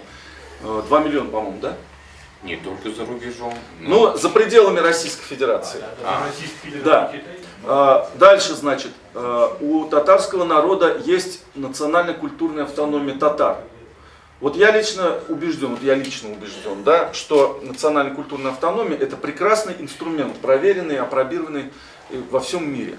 Вот задаю провокационный вопрос. Зачем еще при наличии вот этих инструментов татарскому народу Республика Татарстан, где живет меньшая часть татар всего мира, где, в общем-то, уже ресурс государствообразующего потенциала выработан, все члены Forbes, верхушки местные нам известны. Зачем? Почему нельзя сделать территориальное? Шамиев же сказал, что если Казанская губерния будет в прежних царских территориях, то я бы подумал, не стать ли. Я считаю, что национально-культурная автономия более низкая форма организации народа. Еще можно ответить? Ага, давайте. Высокая форма государства. Давайте вот этот вопрос хотел бы. Это принципиальный вопрос. Принципиальный вопрос. Я свое выступление закончил. Подождите, давайте на вопросы отвечу. Мне идти надо, извините. Вопрос, давайте вопрос. Вопрос Алексей вот хотел задать. Да, давайте. Значит, у вас в Академии наук, вот чтобы понимать глубину проблемы, есть эта проблема или нет? Есть ли на сегодня статистика, какой процент родителей по школам Казани при переходе на принцип добровольности откажется от татарского языка? Есть какой-то прогноз, социсследование, статистика? Я думаю, это цифры пока не только в Академии наук, даже в Министерстве образования нет. Нет, они, по моим сведениям, насколько я у них справлялся, я данные цифры не получил. Они сказали, мы собираем сведения. Давайте я отвечу. Во-первых, на собраниях родители вводят в заблуждение, давая заявление на подписание. Я согласен на предмет родной язык, родная литература в качестве, допустим, русского языка или татарского языка. Там не ставится выбор, хочу я вообще этот родной язык или не хочу.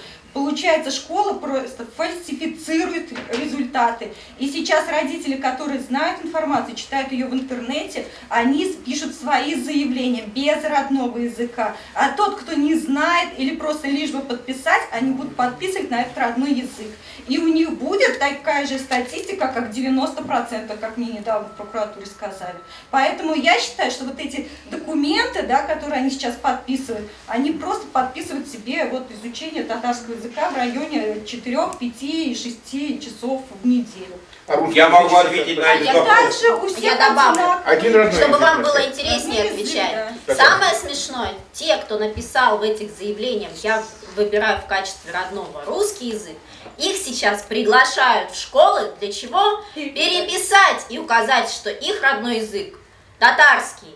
Это не смешно, но в классах, где учатся дети не просто русскоязычные, а из русских семей, где папа русский, мама русская, бабушки, дедушки в 3-5 поколении и всегда русские, они пишут: у моего ребенка родной язык татарский. Бред. Будет отличная статистика. Отличная, потому что давление идет на уровне. Давление идет в школах на родителей, да? Прошу прощения. Я родительница, мама 2 детей, 2 школьниц. Вот. Директора плачутся прямо, говорят то, что собираются увольнять учителей, что закроют, вплоть до того, что закроют школу. Это в сельский, Быстрогорский район, сельская школа. Насчет заявлений, формы заявлений, но согласно федеральных образовательных стандартов, родной язык является в предметной области в обязательной части образовательной программы. Родной язык, обязательные предметы, они, если уж право выбора дан, то они будут выбирать. Но дело в том, что касается русского языка, русский язык уже преподается, он тоже в обязательной части. А сколько часов русского языка преподается в Казани, например, вот на уровне, ну, города возьмем, и в Москве? Вот я живу между Казанью и Москвой. Я вот 28 ноября опять в Москву улетаю. И у меня есть статистика. Скажите, сколько в Москве изучают вы, вот как все-таки в такой организации работаете, и в Казани? Статистика в неделю хотя бы назовите. Зачем этот вопрос задавать, мы ничего не знаем. Ну вот у меня такой вопрос. Знать, имеют ли право русскоязычные родители назвать родным языком русский? Имеют ли право? Так он уже есть. Нет,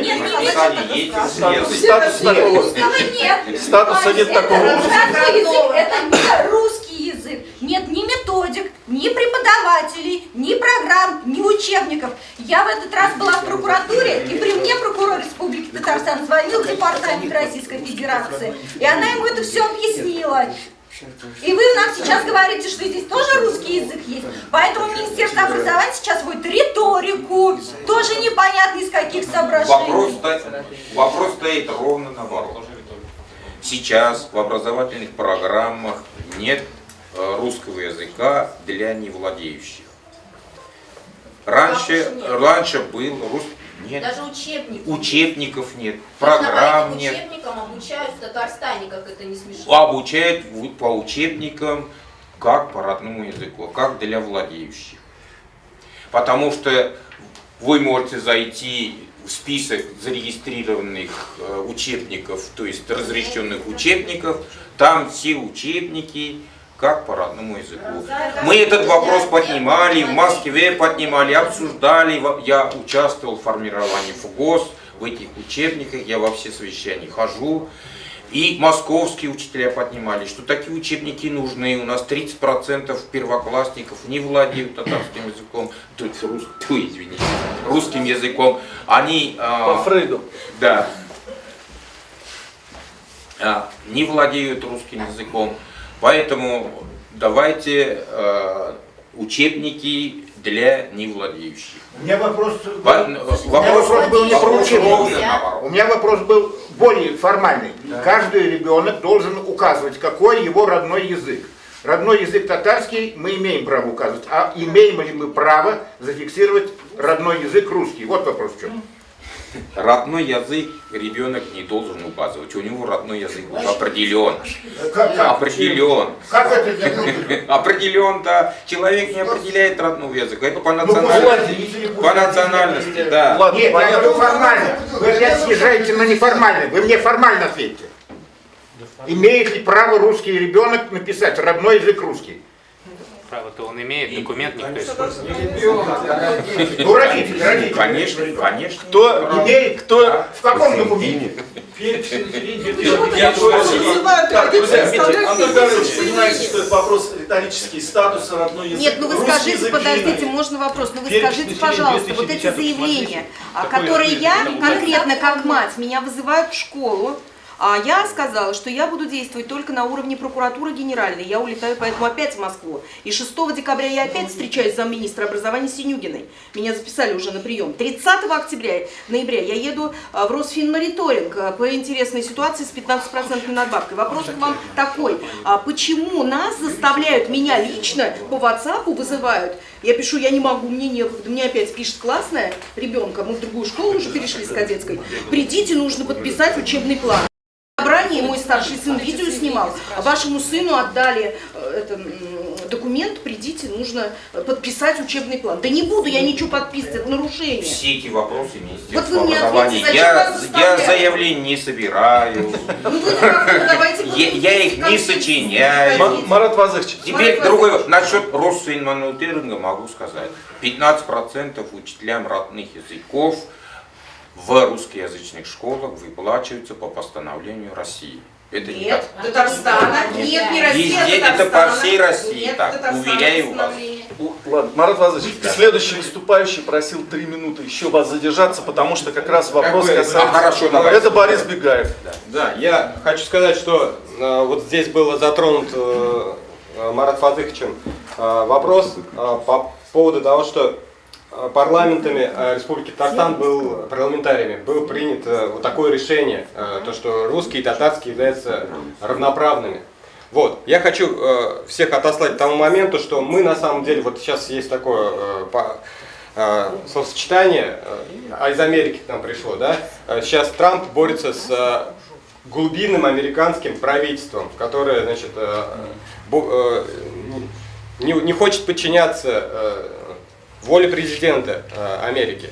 Вот. Мы, в принципе, сейчас находимся в той же самой ситуации. Мы ставим проблему, просим ее решить. Мы просим ее решить уже не одно десятилетие, ну, 10 лет, там, с 9-го года, да, условно. Вот. В принципе, в Республике Татарстан выстроено то же самое глубинное государство. И по многим другим регионам России тоже. Только эти государства имеют более законный статус. Вот. И это произошло не в 1992 году, это произошло еще 100 лет назад, вот 7 ноября мы будем отмечать, когда большевики взяли и значит, поделили страну, бывшую Российскую империю, на регионы, на республики. То есть их цель была сместиться от русского самосознания, когда все понимают, что если в России победит любая демократическая модель, то русское самосознание, если не будут никаких вот таких вот препонов и искусственных, как в Советском Союзе, то в принципе русская идея так или иначе в парламенте будет побеждать. Вот. И именно с этой целью Россия нарезана на республики национальные, где, значит, неважно, большинство, это самая титульная нация, или она вообще там 10%. Мы назовем Ханты-Мансийский округ там, и прочее, и пусть будет там, значит, республика. И в 1992 году развалился Советский Союз, ушли уже 100% национальное образование, это республики советские. И была, значит, заложена эта самая мина под Россией. Вот.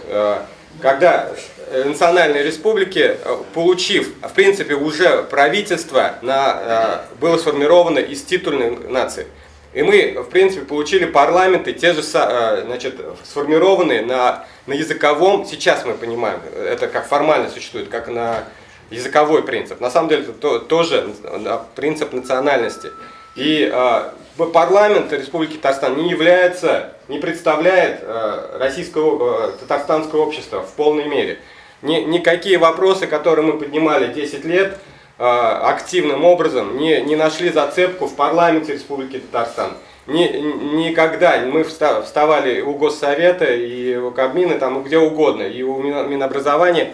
Нас не слышат, не слышали и не хотят слышать. И сейчас демонстрируют способность туннельному видению, так скажем. Вперед, мы идем к своей цели, к своим флагам, у нас свой есть герб, мы будем реализовывать свои потребности, свой язык, свою культуру. Прописали в Конституции Республики Татарстан только свои задачи, сказали, что существует у нас многонациональный народ, его задачи, его потребности не прописали, все возможности, все потребности прописанные в Конституции хорошо, жирно, смачно оплачиваются. Там сабантуй проводим в Америке, пляшем в Париже, и все что угодно. Русский народ в Республике Татарстан представлен единственной малой организацией, искусственной, созданной, это значит в Доме дружбы народа. Ни одной организации русской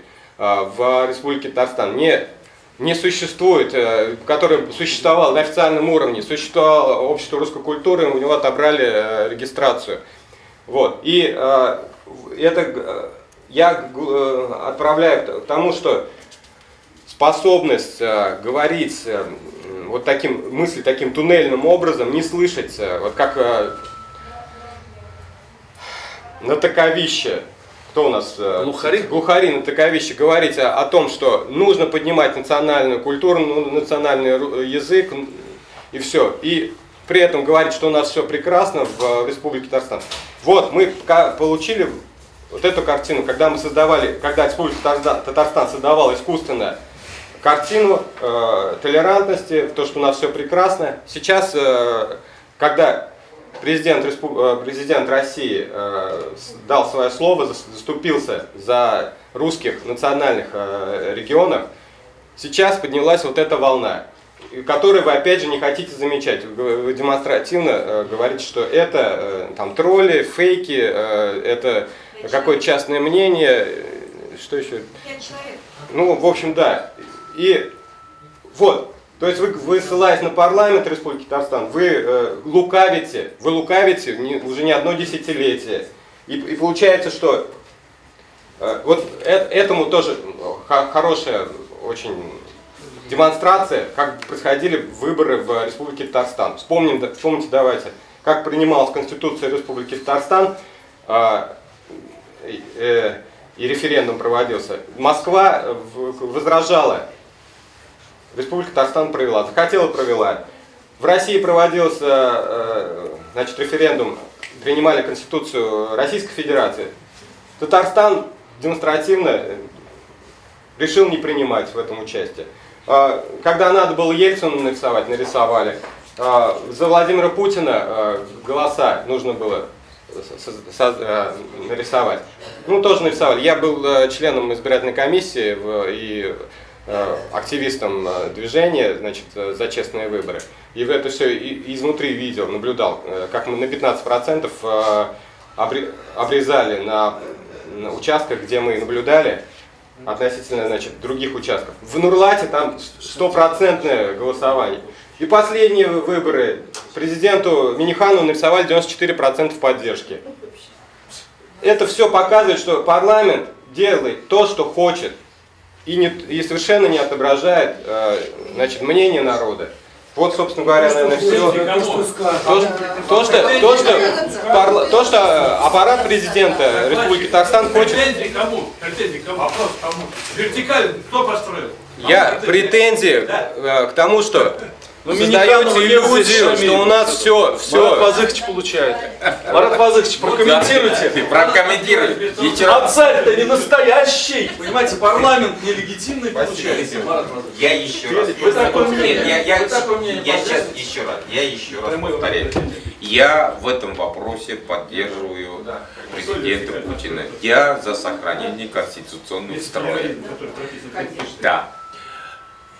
За сохранение конституционного строя. А то, что наши эти вопросы, которые мы осуждаем, могут решать только депутаты, другого инструмента в нашем государстве не предусмотрено. То, что вы плохо их выбрали, это другой вопрос. Вот, Марат Владимирович, вот смотрите, Путин говорит: ребята, депутаты Республики Татарстан, какие проблемы? Какого хрена? Нужно было госсоветников ввести в должность. Вам суток хватило. В Абай сидит госсоветник. законы привести в соответствие федеральные, региональные. Какие проблемы? Собирайте парламент. Ну, я считаю, Народ против обязательного татарского языка. Какие проблемы? Собирайте парламент, принимайте добровольность. Михаил Юрьевич, у меня тоже Путин скажет, очень депутаты много что собственных скажут? мнений насчет устройства Нет, нашего государства. Но не я это решаю. Я могу на этом поводу написать статью, получается, что наша власть... а решать депутаты. Друзья, правильно, не с него спросим. Да, выступите. Здравствуйте еще раз. Меня зовут Сергей. Марат Вазович, у меня вот какой вопрос, конкретный к вам. Вы, как старший научный сотрудник, академия, да, а поднимались ли вопросы и собиралась ли академия по вопросу изучения русского языка преподавания в Республике Татарстан? Собирались ли вообще? Нет. Нет. И потом вы говорите, что Госсовет, у нас, значит, депутат решает все. Здесь часть гражданского общества. Гражданское общество, по-моему, тоже представляет интересы и имеет право задавать вопросы. Хотя бы собрались бы депутаты Госсовета, выслушали бы, собрали бы рабочую группу, да, конечно. Ну как во всем мире, если мы везде все, как, извините меня, представители ВТОЦа все говорят, что если у нас демократическое государство, ну давайте соберемся. Ну, по крайней мере, у вас есть как ресурс, у вас есть знания, у вас есть связи. Ну, это же большой плюс. Не терпеть друг друга. Тем более вы слушаете. Я вас услышал, я сейчас скажу. В общем-то, будете заниматься научным планом? комиссии по образованию я ваши предложения доведу. Я имею туда доступ. Так, хорошо. Да, насчет обсуждения этого вопроса. О части вообще преподавания русского языка и образования на русском языке в программе в Республике Татарстан есть отдельные программы по развитию русского языка, республиканская, вдобавок к общероссийской программе. Кстати, единственная программа в Российской Федерации по развитию русского языка. По развитию других языков ни одной программы в Российской Федерации не приняты, хотя было декларировано очень много вопросов. Только по русскому языку я хочу подчеркнуть. По другим языкам ни одна программа не была принята, хотя были предложения. И по развитию языков в государственной программе есть отдельный раздел по развитию русского языка. Можете посмотреть. Там где? В программе Республики Татарстан по развитию языков. Скажите, пожалуйста, а нашим детям что это такое? Конкретно нашим детям. Это живые дети. Наши уже в 8-9 классе учатся. Ваши дети изучают русский язык. От этой программы им что?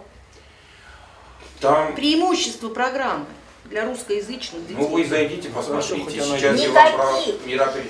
Понимаете, никаких преимуществ эта программа нашим детям не дает. Поэтому говорить о ней в нашем присутствии просто бессмысленно. Почему бессмысленно? Потому что она для наших детей не дает ничего.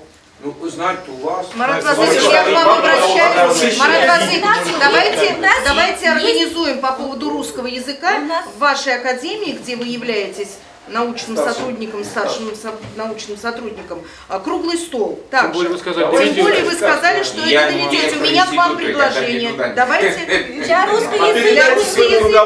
Передайте своему руководству, пожалуйста. Я сама являюсь, уже сказали, экс-членом рабочей группы Общественной палаты Республики Татарстан. У меня есть документ, что я являюсь экспертом Общественной палаты Республики Татарстан. И меня за это стали как бы уже притеснять. У нас есть учебный план. Поэтому давайте, я тоже общественный. Русских школ. Это 1, 2, 3. Почему школам не дают принимать эти учебные планы в срочном порядке и пытаются их все переписать?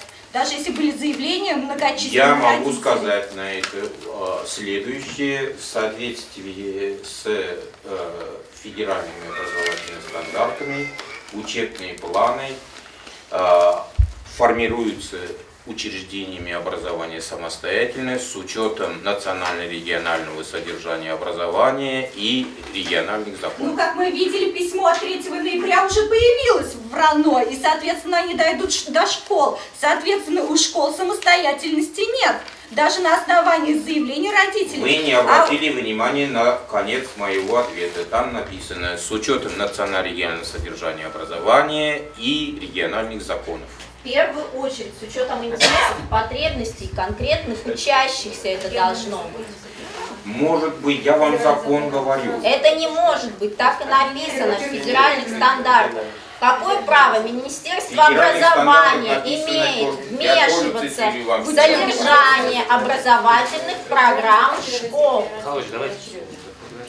Друзья, сейчас пойдет 3-й час, 2 часа я оплачиваю, а 3-й уже будем собирать деньги с присутствующих. Нет. Так, шапку пускаем по кругу. Нет. Согласны? Нет. Так, значит, вы выступали. Вы извините, ради бога, мне надо идти.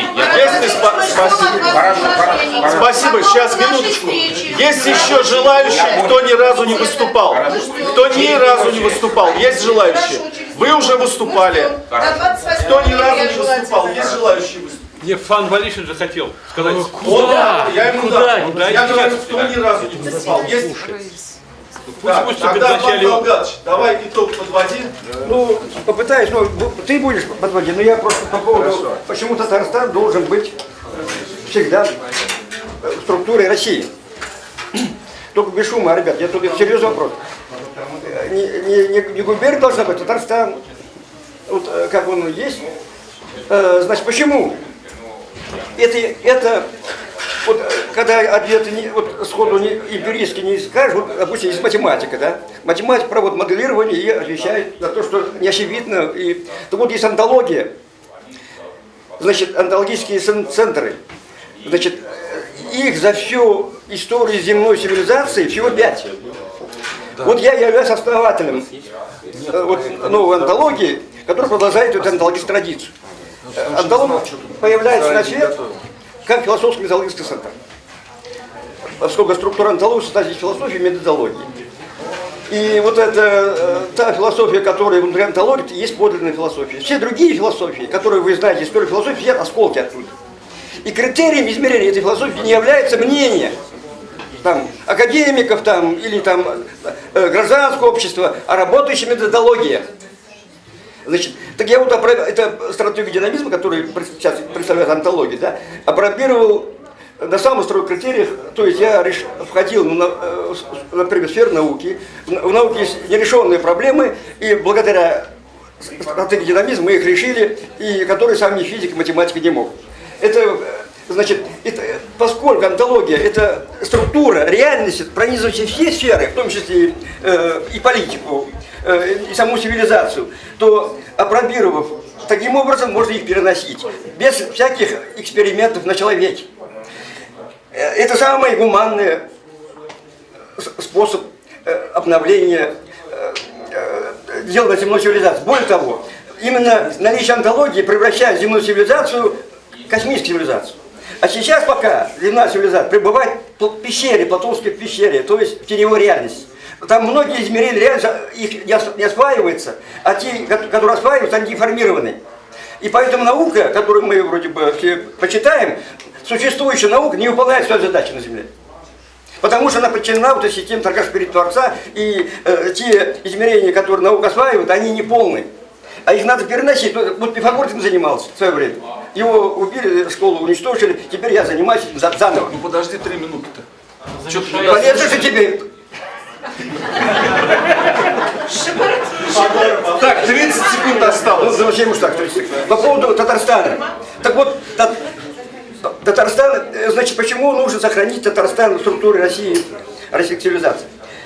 Потому что татары и русские занимают исходные измерения в основаниях российской цивилизации. Так вот, татары занимают то измерение, которое, вот если доступно сказать, как зерно. Это зерно всегда маленькое, оно должно быть, как сказать, вот Татарстан, да? А русские занимают пространство, да? То есть русские это душа российской цивилизации. Да вы за обязательное изучение? Татарский дух. Это не зависит от тебя, потому что это реальность. Из критерий зависит от мнения спецслужб. Вот что родителям? Они не полезны, просто полезно слушать. Просто полезно. А если хотят пойти ко мне учиться, да, вот ваша беспечность, да, включая самого Путина, он возомнил, что он стратег. И загнал Россию, куда загнал? 25 лет мы в смутном состоянии находимся. Более чем четверть века. Никогда такой России не было. Так вот, значит, Казань, еще раз повторяю, священное место, это основали татары. И она должна сохраниться здесь, как восточная, не третья столица, это просто формально, а восточная столица российской цивилизации. Все, и баста. Спасибо. Пожалуйста. Так, друзья, мы должны что-то сегодня принять, я считаю, принципиально принять что-то должны за основу.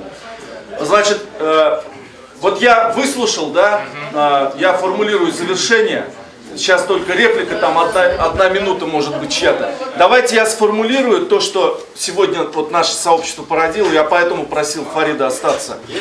Значит, подождите секундочку, выслушаем предложение. Давайте я сформулирую как модератор. Вот, потом вы будете добавки свои вносить. Значит, вот наш сегодняшний круглый стол пришел к тому, что, первое, вот предложил Фарид, уважаемый Фарид Абы, да, что нужен диалог. В обществе нужен диалог. Правильно? Это принимается? Да. Принимается. Второе. Категорически настаиваем на проведении парламентских слушателей в Госсовете Республики Татарстан с участием представителей общественности, интернет-сообществ, родительских сообществ. Как это сделают парламентарии, мы понаблюдаем, посмотрим и дадим... Именно представители, они ряженые. И дадим свою экспертную оценку, потому что сейчас уже мы видим, как в интернете формируются за месяц, за два новые эксперты, правильно? Из наших родительских сообществ. И здесь тоже присутствует. Третье, значит, обратиться к парламентариям Российской Федерации и к Федеральному собранию, чтобы обратить внимание на ситуацию, сложившуюся в ряде регионов и особенно в Республике Татарстан. И провести там парламентские слушания, провести там экспертные оценки положений законодательства и Конституции Российской Федерации. Насколько Конституция Российской Федерации сегодня, написанная и принятая в 1993 году, соответствует реалиям российской жизни и потребности Российской Федерации. Вот 3 таких пункта предлагаю. Так, еще какие-нибудь добавления есть? Так, давайте. Слушания по этой проблеме состоятся 8 ноября. Это вы нам объявляете. Когда? Госсовете. Вот уже. Госсовет туда не пригласили. Госсовет 8 ноября по этой проблеме состоятся слушания. Меня не пригласили. Понятно. Никто. Понятно. Опять между собой, опять нелегитимные депутаты будут проводить свои совещания. Понятно. Ну так давайте, чтобы у нас представители Хорошо. организации. Давайте так. Михаил Юрьевич, 7 рабочий день, давайте срочно выходить на Госсовет, чтобы пригласили и представителей родителей, и представителей общественных организаций, потому что если 8-го опять будет шабаш. Без ТОЦа, без общества культуры, без родителей, опять ничего там не получится. А как выходить? Вы понимаете же, что это на конфликт, нам конфликт не нужен, поэтому, соответственно, нужно выходить действительно, как он сказал, правильно? Если вы подниметесь, объявите себя всем. Николай Архипов, правозащитник. Михаил, то, что ты сказал, я полностью согласен, но чтобы произошло экстренно, нужно написать письмо, обращение в аппарат президента. Республики Татарстан. Да. Завтра же. 30 дней рассматривают. Экстренно. То есть то, что встреча там с парламентариями российскими, это может быть через год они согласятся. Но чтобы сейчас допустили, например, несколько человек с этого круглого стола, и еще в течение, например, недели-двух провести круглый стол на основе аппарата президента с приглашением депутатов Госсовета и с Академии наук. Так, собрание поручает мне жесткое письмо составить. Да, Я не от да, общества русской культуры напишу, а от русского собрания, которое вот инициирует все. Русское У собрание. нас здесь и представители. Представитель, ну нет, если нужно, чтобы подписал еще представитель, то... Конечно, обязательно его надо. Михаил Юрьевич, его обязательно как представителя от татарстанского... Хорошо. Хорошо, тогда я без бланков, без должности, а просто от участников русского круглого стола. В интернет выставлю текст завтра. Кто считает подредактировать? Михаил, на бланке это лучше. И второе, отнести Нет, в мне аппарат. кажется, от русского общества не надо. Надо именно Но если подпишет этот бланк и тот, и другие, да. А может этот быть, вы бланк. совместно как-то? Может, объединенно Да, сказать. давайте Вот так. две Давайте от объединенно. представителей татарстанской организации. Все, договоримся, сделаем на двух бланках. Вдвоем проработаете. Хорошо. Следующее. Это письмо размещать не только в интернете отправлять, а отнести письменный экземпляр за подпись, что принято. Хорошо, мы в рабочем порядке договоримся либо на двух бланках, либо два письма сделаем. Одно письмо в подписи разные. Хорошо. Вот здесь еще предложение. Так, говорите. Тут есть еще какой-нибудь? Так, предлагаю внести пункт о, значит, разработке государственной программы по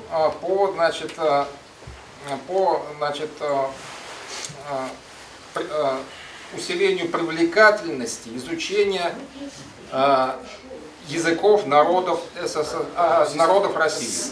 На добровольной основе. На добровольной основе, да. Программа. Привлекательность это уже подразумевает.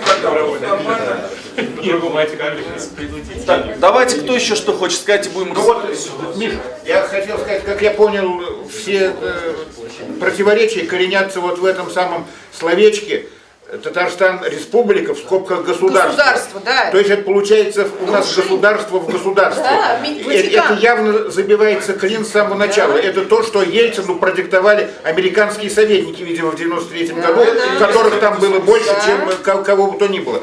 Единственная работающая доктрина государства в государстве – это сионистская. У них они специально так сформулировали. Но зачем нам идти по этому пути? Мы же не Ватикан. Ладно, спасибо. Спасибо, друзья. Спасибо.